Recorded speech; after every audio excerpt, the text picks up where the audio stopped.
Breaking news చూస్తున్నాం. హైదరాబాద్ వనస్థలిపురంలో దారుణం చోటు చేసుకుంది.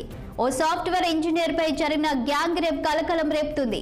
బాధిత యువతి స్నేహితులతో కలిసి ఓ హోటల్ కి వెళ్లగా అక్కడ మధ్యలో ఆమె స్నేహితుడితో పాటు మరొకరు కూడా అత్యాచారం చేశారని యువతి ఫిర్యాదు చేసింది.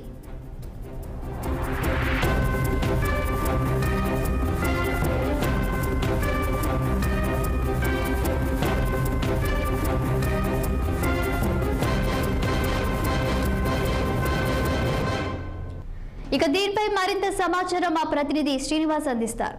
శ్రీనివాస్, చెప్పండి.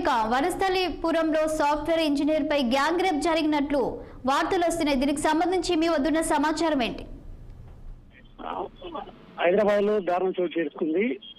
వనస్థలిపురంలో నిన్న రాత్రి సాఫ్ట్వేర్ ఇంజనీర్లు హోటల్లో ఏదైతే పార్టీ చేసుకోవడానికి వెళ్ళిన పరిస్థితి. అయితే ఈ నేపథ్యంలో కూడా ఫుల్లుగా తాగిన ఏదైతే సాఫ్ట్వేర్ ఇంజనీర్లు మధ్యలో ఏదైతే వాళ్ళతో వెళ్ళినటువంటి యువతి సాఫ్ట్వేర్ ఇంజనీర్ యువతిపై అందరూ గ్యాంగ్ రేప్ చేశారు. అయితే ఈ నేపథ్యంలో కూడా అది ఆలస్యంగా వెలుగులోకి వచ్చింది.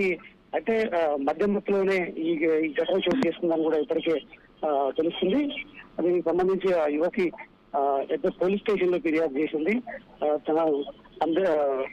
అంటే యువకులు కలిసి అఘాయిత్యం చేశారు. సో ఈ నేపథ్యంలో కూడా తనకు న్యాయం చేయాలంటూ కూడా వనస్థలిపురం పిఎస్ లో కేసు పెట్టిన పరిస్థితి. ఈ నేపథ్యంలో కూడా పోలీసులు విచారణ చేపట్టి పూర్తి వివరాలు అయితే సేకరిస్తున్నారు.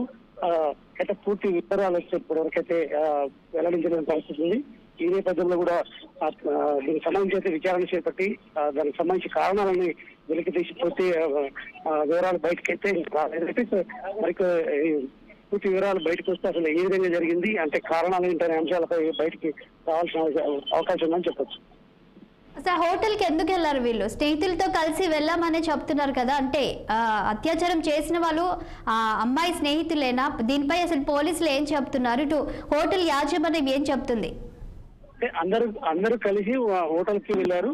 అయితే ఈ నేపథ్యంలో కూడా యువతితో పాటు ఏదైతే సాఫ్ట్వేర్ వీళ్ళందరూ సాఫ్ట్వేర్ ఉద్యోగస్తులు ఈ నేపథ్యంలో కూడా ఆ హోటల్లో ఏదో చిన్న పార్టీ కోసం వెళ్ళినట్టు కూడా తెలుస్తుంది.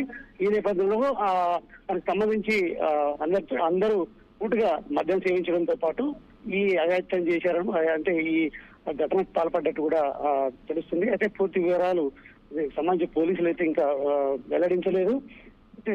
విచారణ చేపట్టి పూర్తి వివరాలు బయట పెట్టేంత వరకు అసలు ఏం జరిగింది, వాళ్ళు ఎక్కడి నుండి వచ్చారు, వాళ్ళు ఎవరు అనేది పూర్తి సమాచారం అయితే రావాల్సి ఉందని చెప్పొచ్చు. Okay Srinivas, thank you.